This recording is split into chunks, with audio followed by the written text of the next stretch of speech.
Partout, on nous dit que la décentralisation bat la centralisation. On nous dit que les réseaux sont supérieurs aux hiérarchies, que les foules sont supérieures aux experts.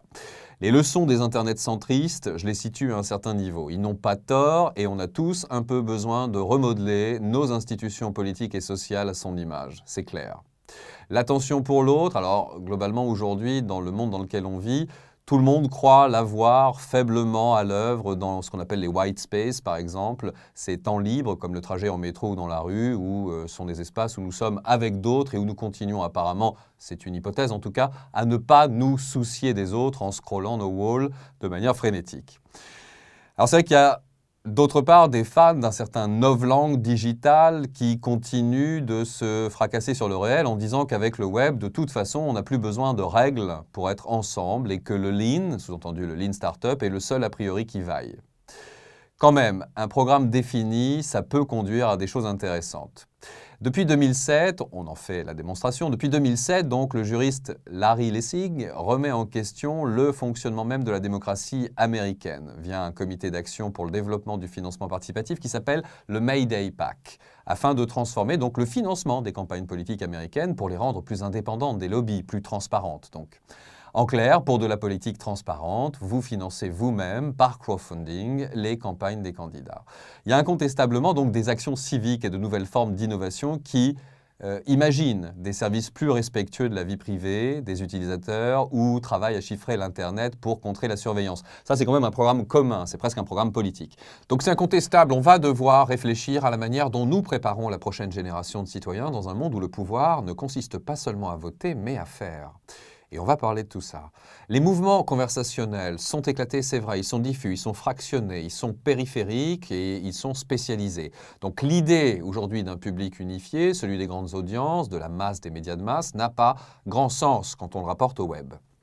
La politique doit pourtant rester une politique de l'intervention, mais à la manière du web, elle doit donc capitaliser son action sur le détournement, sur le déplacement critique, pourquoi pas sur l'ironie. Donc le voilà, le web du nudge.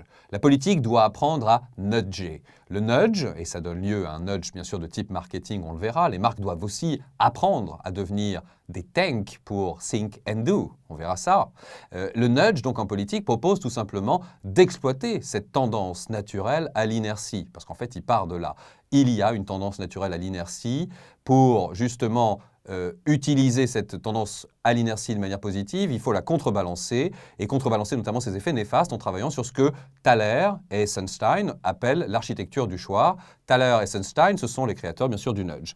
Il faut développer donc les choix par défaut, c'est ça le nudge. On va voir un peu comment ça se concrétise. Le cas d'école, c'est la petite mouche qui canalise les jets d'urine pour éviter de faire à côté dans les toilettes des hommes. C'est un peu schématique, mais c'est ça. Donc le nudge, c'est un petit coup de coude, un petit coup de pouce qui concerne tout le monde. La politique doit donc apprendre à nudger sur le web. Ça veut dire quoi? Donc les inventeurs du concept, je le rappelle, Richard Thaler et Cass Sunstein, expliquent avoir bâti leur doctrine à partir d'un constat simple, que ce soit par manque d'informations, trop plein d'émotions, intuition erronée, simple paresse, les individus prennent souvent des décisions contraires à leur propre intérêt et à ceux de la collectivité. Donc il appartiendrait aux gouvernances de les aiguiller en douceur vers les bonnes décisions, sans les contraindre, ni réduire le champ de leurs options, dans une démarche dite de paternalisme libertaire. Donc le nudge vise aujourd'hui à rendre opérationnelles des méthodes issues des sciences comportementales, c'est vrai, mais qui montrent que globalement, il faut contredire cette croyance très répandue et très ancrée dans l'esprit des décideurs privés,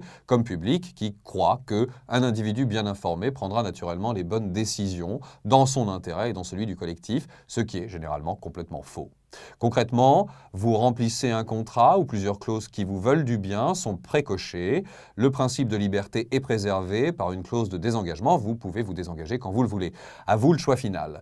Les deux auteurs soulignent par exemple que les études montrent que 20% d'adhésion à un plan d'épargne aux US ont été remplacés par 90% quand l'adhésion est rendue automatique dans des contrats ou des signatures de contrats aux États-Unis. Donc l'idée est bien ici que par paresse, inertie, manque d'information, les individus ne prennent pas les décisions les plus avantageuses. C'est donc le rôle des politiques publiques que de les y pousser, de les nudger. Nudge, le nom est complexe, mais l'idée est simple. Pour inciter les individus à prendre ce que l'on estime être la bonne décision sans user de contraintes, il suffit de modifier l'environnement dans lequel s'opère leur choix. Il faut travailler ce que les experts appellent appelle donc l'architecture du choix, en jouant sur la formulation, sur l'intuitif, sur les choix par défaut.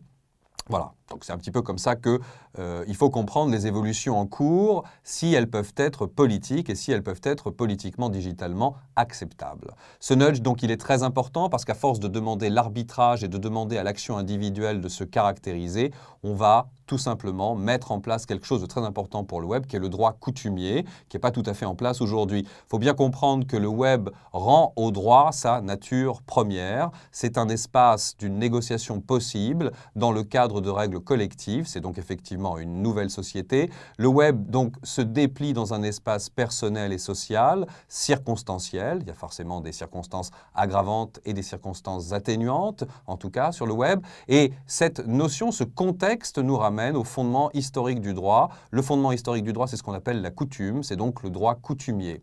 Et le droit coutumier, il est défini tel quel dans Wikipédia. Je cite, « C'est un usage né de la répétition, à moins qu'une clause de non-préjudice n'empêche celle-ci de constituer un précédent. » En tout état de cause, le non-usage, c'est-à-dire la désuétude, met un terme à la coutume. En clair, donc le web doit devenir politique de toute urgence. Et la politique, justement, doit vite apprendre le web pour se faire, donc à nudger. Parce que sinon, le grand public va devoir vite revenir du modèle gratuit. Pourquoi? Laissez-moi vous raconter la fable de ces deux cochons dans une étable qui discutent du modèle gratuit. L'un se félicite de la nourriture gratuite, l'autre du toit fourni. Mais ils vont tous les deux finir en saucisse. Je crois qu'il y a de plus en plus de gens qui comprennent cette fable depuis les révélations de Snowden.